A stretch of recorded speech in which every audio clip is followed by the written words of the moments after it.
의문을 가지고 있습니다.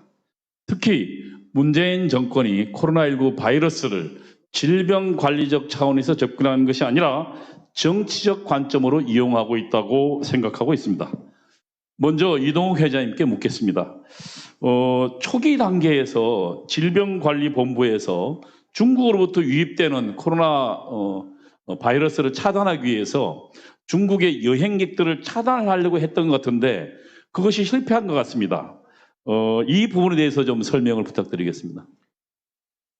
감염병의 그 관리는 이제 처음에는 봉쇄 정책인데, 봉쇄 정책이라는 것은 국가의 국민들에게 퍼지기 전에 해야 되는 정책입니다.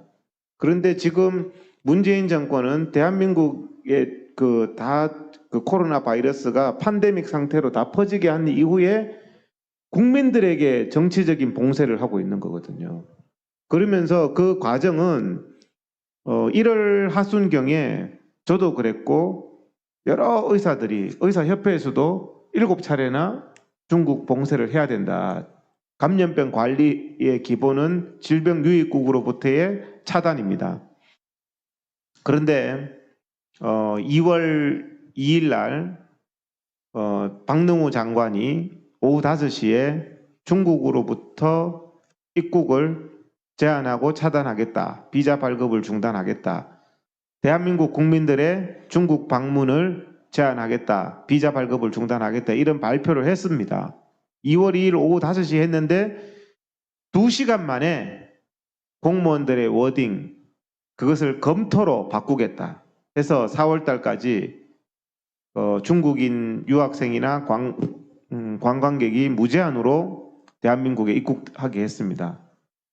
2달 동안 거의 한 60만 명 이상이 대한민국에 들어왔는데, 코로나 바이러스의 특징은 이제는 모든 국민들이 아시지만 무증상 감염자가 많다는 겁니다. 미국 같은 경우에도 이제는 공항에서 발열 체크도 하지 말자는 의견들이 나옵니다. 왜냐하면 무증상 감염자들이 많기 때문에. 초기에 질병이 창궐한 2월 당시에 상식이 중국으로부터 입국 차단인데, 강경화, 박능후, 문재인 이런 사람들은 중국과 고통을 나누자는, 우리 국민들이 이 고통을 나누자는 그 말대로 지금 된 겁니다. 여기에 대해서는 반드시 진상 규명이 있어야 되고 책임자 처벌이 있어야 됩니다. 세월호 같은 경우에는 잃어버린 7시간을 거르는데, 이것은 고의적인 잃어버린 2달.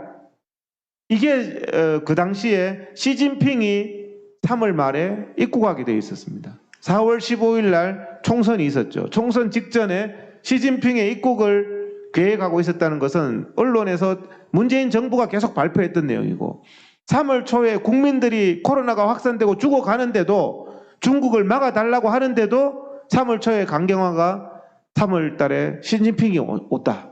이런 선전이나 하고 있었는, 여기에 대해서는 왜 단 한 명의 국민 생명 운운하는 자들이 책임자 처벌과 진상 규명을 하지 않는지, 우리는 이게 30년, 40년이 가더라도 반드시 진상 규명이 이루어지고 책임자 처벌이 이루어져야 되는데, 문재인 정권 들어와서는 모든 정말 극악한 정책 실패나 범죄에 대해서 책임자 처벌이나 진상 규명이 일어나지 않습니다.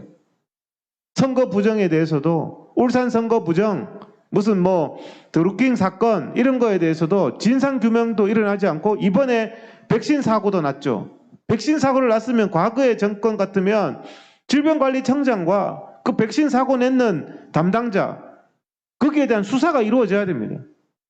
그러니까 그런 정말 이 진상 규명이 반드시 2월 초에 중국인이 대량 입국해서 이 코로나가 대한민국 팬데믹이 된, 정말 부인할 수 없는 이 사건에 대한 반드시 진상 규명이 일어나야 됩니다. 예. 또 이후에 지금 코로나 바이러스가 집중적으로 확산됐습니다. 그래서 이것을 8월 코로나 바이러스 대확산이라고 이야기하는데, 이때 지금 정부나 질병관리부 모든 언론이 사랑제일교회 발 또는 8.15 집회 발이라고 보도하고 있습니다. 그리고 이 무슨 발이라는 것이 지금 많은 사람들이 생각하기에는 이것은 코로나 바이러스를 정치적으로 이용하는 정치 방향에 해당한다. 이렇게 주장하는데 어떻게 생각하십니까? 그래서 지금 질병을 가지고 이 문재인 정권은요, 가장 잘하는 게 남 탓을 잘합니다. 뭐 박근혜 정부 탓, 이명박 탓, 모든 게 자기 탓이라고 말하는 건 저는 하나도 못 봤습니다. 심지어는 조국이 범죄조차도 검찰 탓이라고. 그래서 지금 이런 감염병에 있어서도 누구 탓을 했는데 저는 초기부터도 저도 그랬고 다른 의사분들도 신천지 탓을 한 게 시작이었습니다.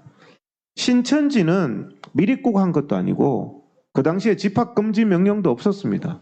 자기들대로 그냥 살았던 그렇죠. 예. 그 사람들이 범법을 해서 감염병을 위반한 것도 아니고 그렇죠. 2월 14일 날 문재인은 코로나가 종식됐다고 말했습니다. 그 당시에 국민들 보고 외식을 장려했습니다. 2월 14일 날. 그 다음에 2월 2일 날 중국발 입국을 다 열었습니다. 중국발 입국을 다 열면서 강경화가 했는 말은 오히려 막으면 미립국이 생긴다. 이런 황당한 말을 했단 말입니다. 그러면서 2월 19일 대구 신천지 코로나가 터졌는데 이것을 신천지는 피해자죠. 국가가 정상생활 하라고 했고 모임 다 하라고 했고 그렇죠. 막은 사실이 없으니까. 중국을 차단한 사실도 없고 자기들은 그전부터 해오던 행사를 했을 뿐입니다. 그런데 이것을 가지고 마치 신천지 탓이라고 하면서 신천지 사람들을 구속하고 수사하고 그랬을 때 많은 국민들이 그 마녀 사냥에 동조를 했거든요.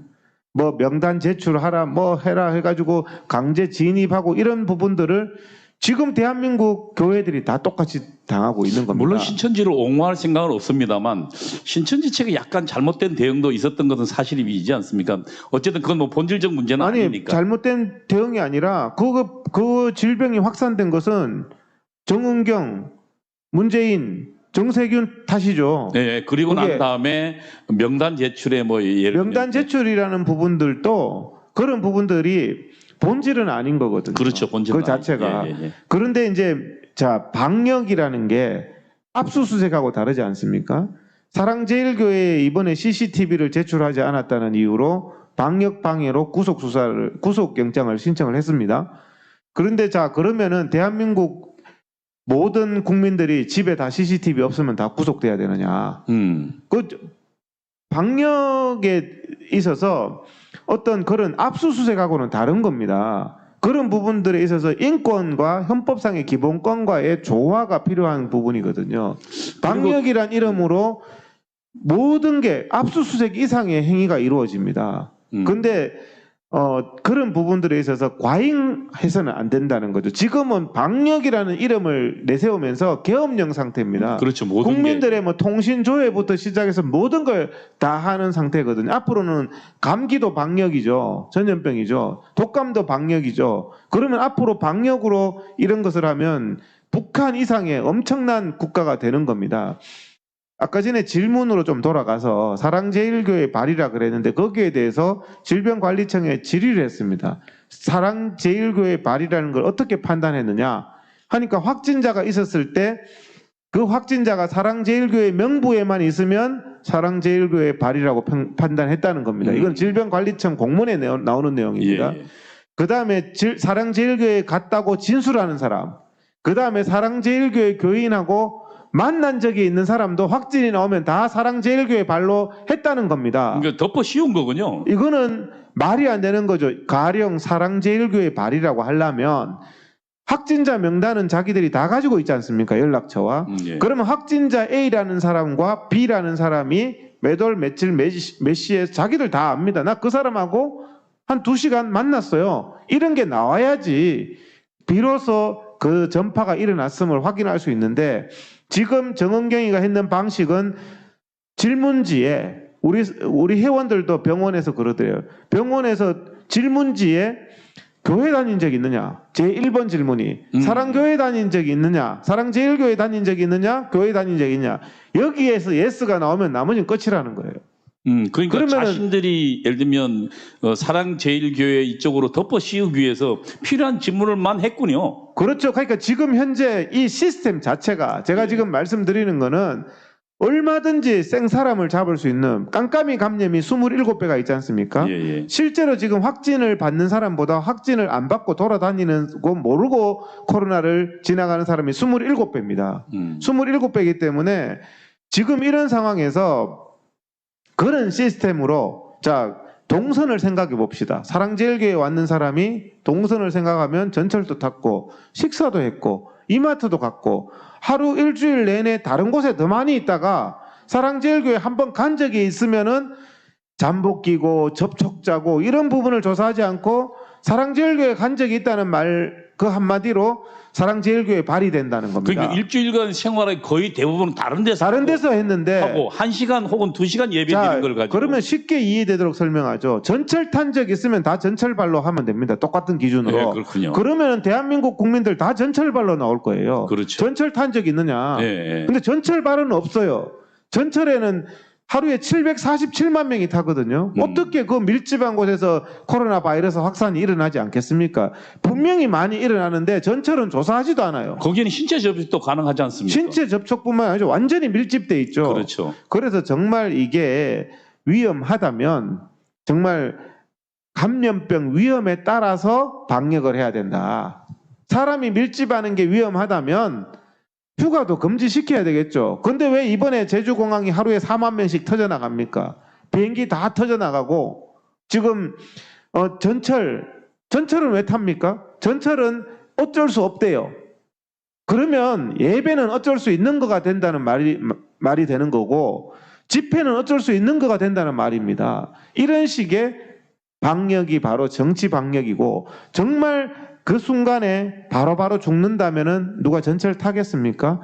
백화점 가겠습니까? 관공서에서 자기들이 몇백 명이 그러고 있겠습니까? 자기들 스스로 마스크 벗고 술 마시고 소주 맥주를 부어라 마셔라 몇백 명이 해요. 제가 쳐다보면 실컷 술 마시고 밤 12시까지 있다가 나가서 야외에서 마스크 씁니다. 무슨 이런 정말 기가 막힌 짓을 하는지 모르겠어요. 예, 알겠습니다. 회장님. 오늘 지금 그 코로나19 정치방역 진상규명위원회를 결성하셨습니다. 향후 어떤 활동을 계획하고 계십니까? 조금 전에 이제 김대호 소장님 말씀하신 그것도 굉장히 중요한 것 같습니다. 그렇죠. 그것도 중요한 활동 중에 하나여야 되겠네요. 인권 침해 사례, 기본권 침해 사례, 국민들의 피해 사례를 다 수집을 해야지 일단은 또 진상 규명이 될 것 같습니다. 광주 5.18도 뭐 피해자 사례 이런 것들을 하지 않습니까? 그래서 일단은 지금 국민들 피해 사례가 너무 심각합니다. 뭐 인신을 구속당하고 사실은 2주간 격리라는 것도요. 한번 해본 사람은 알지만 이게 엄청 고통스러운 일인데 인신을 구속하는 거잖아요. 그것도. 그렇죠. 예. 구속할 면회도 안 된다는. 그렇죠. 그러니까 구속할 이유가 없는 사람을 인신을 구속하고 검사할 이유가 없는 사람을 강제 검사를 하고 조금 전에 이제 제가 고영일 변호사님 얘기를 들으면서도 가장 이 사람들이 잘못된 게 고영일 변호사님이 강제 검사를 할 이유부터 없었어요. 그러니까 강제 검사를 하려면 밀접 접촉자여야 되는데 밀접 접촉자라는 세계적인 가이드라인이 확진자, 코로나 걸린 사람이 있어야 됩니다.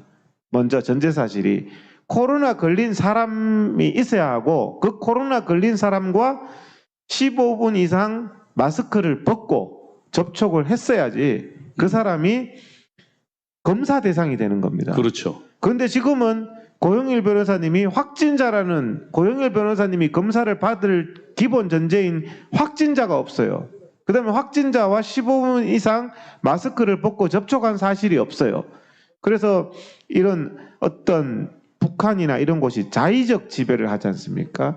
법에 의한 지배를 해야 되는데 이 문재인 정권은 자의적인 지배를 하고 자기 있습니다. 마음대로 하는 거죠. 예. 입시 부정이 정유라는 중조를 만들고 입시 부정인 조국이 딸은 아직도 의대를 다니고 있어요. 이런 법 앞에 평등해야 되는데 자의적인 지배, 방역에 있어서도 자의적인 지배를 한단 말입니다. 확진자가 발생한 백화점은 거기에 있는 직원들한테까지도 쉬쉬하고 27차례나 그런데 교회에서는 확진자가 나오면 교회를 무기한 폐쇄해버리고 이런 자의적인 지배, 코로나 바이러스에 의한 그리고 아까 전에 오페라 유령도 1만 명 이상이 밀접 접촉자가 있었음에도 아무도 검사를 하지 않게 했단 말입니다.